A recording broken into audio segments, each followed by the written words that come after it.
ఆంధ్రప్రదేశ్లో red book రాజ్యాంగం కొనసాగుతూనే ఉంది. అధికారంలోకి వచ్చినప్పటి నుంచి వైఎస్ఆర్సీపీ నేతలను టార్గెట్ చేసింది కూటమి. హత్యలు, దాడులకు దిగడమే కాదు, అక్రమంగా కేసులు బనాయిస్తూ వేధిస్తోంది. తాజాగా మాజీ మంత్రి విడుదల రజనీ పైన అక్రమంగా కేసులు పెట్టిన కూటమి సర్కార్ రివెంజ్ పాలిటిక్స్ చేస్తోంది. అక్రమంగా కేసు నమోదు చేయించిన ప్రభుత్వానికి సీరియస్ వార్నింగ్ ఇచ్చారు రజనీ.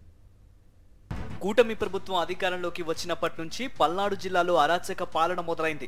వైఎస్ఆర్సీపీలో యాక్టివ్గా ఉండే కార్యకర్తల నుంచి నాయకుల వరకు చాలా మందిపై దాడులు చేయడం, కేసులు పెట్టి జైలుకు పంపడం పరిపాటిగా మారింది. విపరీతమైన దాడుల కారణంగా చాలా మంది ఊళ్ళను వదిలిపెట్టే పరిస్థితి నెలకొంది. కూటమి ప్రభుత్వ అరాచకాలపై విరుచుకుపడుతున్న మాజీ మంత్రి విడుదల రజనీపై కత్తిగట్టారు టీడీపీ ఎమ్మెల్యే ప్రత్తిపాటి పుల్లారావు. ప్రభుత్వ వైఫల్యాలను నిరసిస్తూ డిసెంబర్ 27న విడుదల రజనీ ఆధ్వర్యంలో వైఎస్ఆర్సీపీ శ్రేణులు ఆందోళన చేపట్టాయి. విద్యుత్ ఛార్జీల పెంపును నిరసిస్తూ ర్యాలీ నిర్వహించిన రజనీతో పాటు 30 మంది వైఎస్ఆర్సీపీ కార్యకర్తలపై అక్రమంగా కేసులు నమోదు చేశారు పోలీసులు. ప్రతి గ్రామం నుంచి ఈ రోజున పోలీస్ స్టేషన్లో కేసులు పెట్టడం, పోలీస్ స్టేషన్లకు పిలిపించడము, హరాస్ చేయడము, తిట్టడము, కొట్టడము, కేసులు పెట్టడము, అరెస్టులు చేయడము, జైళ్ళకు తీసుకువెళ్ళడము, ఈ విధమైనటువంటి అరాచక పాలన చిలుకలూరుపేట నియోజకవర్గంలో నడుస్తోంది. అవినీతికి ఘనపాటి పత్తిపాటి అని చెప్పొచ్చు.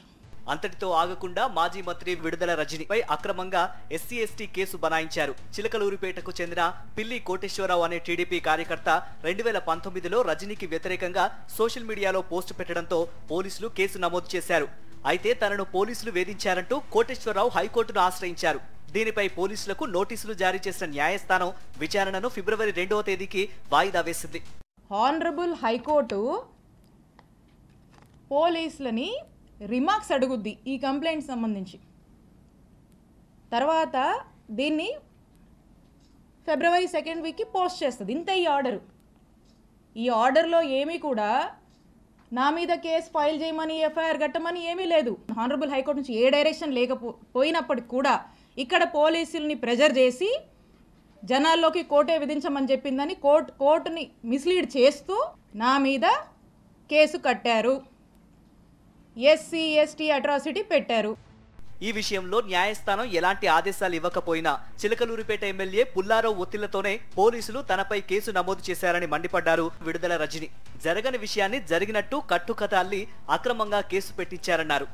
2019లో అట ఒక టీడీపీ సామాన్య కార్యకర్త సోషల్ మీడియాలో అబ్యూజివ్గా, అసహ్యంగా పోస్టులు పెడితే దానికేదో స్టేషన్లో కంప్లైంట్ వెళ్ళిందట. పోలీసులు డ్యూ ప్రొసీజర్ ఫాలో అయ్యుంటారు. దానికి నాకు సంబంధం ఏంటి? ఈ కట్టుకథను ఎలా వెళ్ళారంటే, ఈ వ్యక్తిని ఎమ్మెల్యే కంప్లైంట్ ఇప్పిస్తాడు, ఇక్కడ పోలీసులు కంప్లైంటు నమోదు చేస్తే అది ఎమ్మెల్యేనే చేపించాడు, ఈ పుల్లారావు గారేనని అనుకుంటారు జనం అని చెప్పి ఇక్కడ ఇప్పించి ఇక్కడ ఏమీ చేయకుండా మళ్ళా ఇదే కంప్లైంట్ని హైకోర్టులో ఇప్పిస్తారు. ప్రత్తిపాటి పుల్లారావు ఒత్తిడితో తన కుటుంబ సభ్యులపైన అక్రమంగా కేసులు నమోదు చేశారని ఆగ్రహం వ్యక్తం చేశారు విడుదల రజనీ. కావాలనే తన కుటుంబాన్ని టార్గెట్ చేశారని, పుల్లారావుకు కూడా కుటుంబం ఉందన్న విషయం గుర్తుంచుకోవాలని హెచ్చరించారు. మా మామగారు 80 సంవత్సరాల వయసు కన్నా పెద్దోడండి. ఆ వయసులో ఉన్నటువంటి పెద్ద మనిషి మీద కూడా కేసు కట్టించాడు ఈ ఎమ్మెల్యే పుల్లారావు. ఫారిన్లో వ్యాపారాలు చేసుకుంటే నా మరిది మీద కేసు కట్టించాడు ఈ ఎమ్మెల్యే పుల్లారావు. నాకేనా కుటుంబం ఉంది? మీకు లేదా కుటుంబం? ఎన్ని రోజులు సాగుద్ది అనుకుంటున్నారు ఇట్లా?